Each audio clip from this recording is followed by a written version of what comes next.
You already know what it is. It's Compton Menace, aka OG2 Talk. I'm about to come up on you on I Only Touch Greatness podcast. What's the favorite verse you've ever done?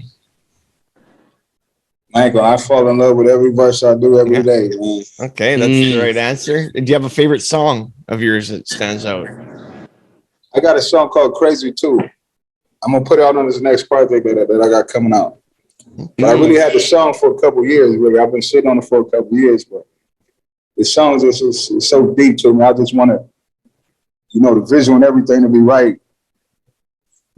Okay. But it's about time. Crazy Too, yeah. Right. Also, you actually on the way it is too, man. You actually got to work with a Luca Brasi himself. Kevin Gates, man. Like, how was it, working with Kevin Gates at that time when he was out there getting it? You know what I'm saying? Like, that was both hungry at the time. You know what I'm saying? Like, how was it working with that man? And what was it like working with, Kevin Gates at that time? That's a smart dude too, man. I had a crib in Miami at the time. He used to come to my crib in Miami all the time. Right. And that's when we did that record. And then I got a new record I'm finna drop too that we just recently did. It's called Like Mine, so that'll be something to look for. But Gates is a good dude, man. Right.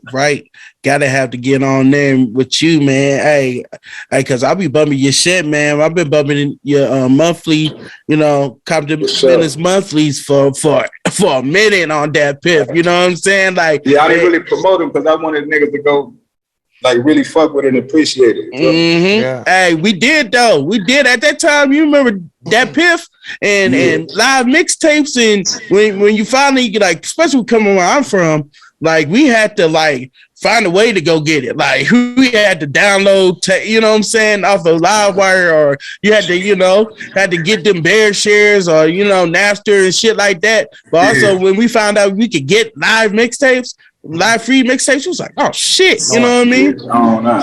And speaking of mixtapes, what was the best out of at that time in that era and now too? Do you think mixtapes? Well, what's the difference between mixtapes and albums, and what you rather do on mixtape money or album money? Well, I've been independent really my whole career, so it's all the same to me, but just get the paper. I think mixtape is just a way to put out music that ain't really mixed and shit like that, professionally mixed up. Right. Is this a good I kind of want to see, where it goes, who's feeling what.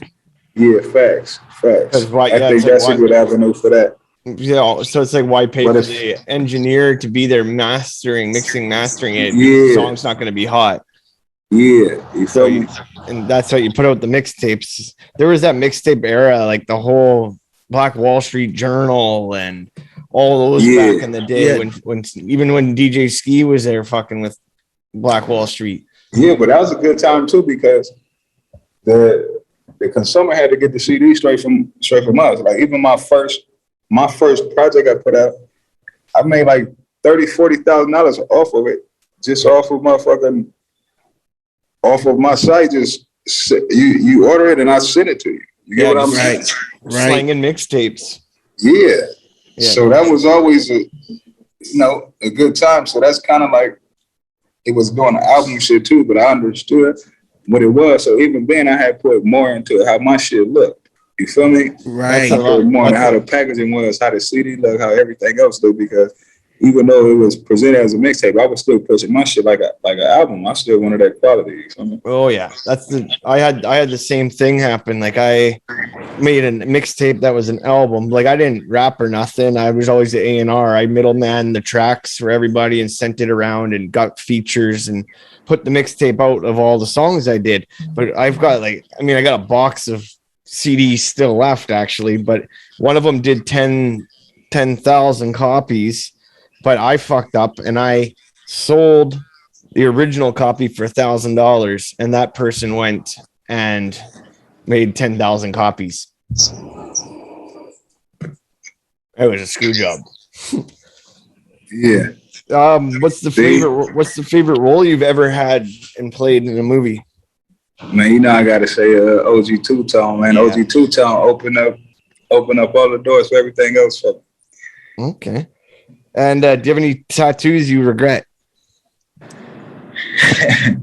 I got one. No, I got a couple tattoos that I laugh at when I see the motherfuckers, but I feel like everything I did to remind me of those moments. You feel me? So yeah, even if I got some shit that's misspelled on me, there's cricket, all type of shit, but it's just a funny reminder to me. You feel me?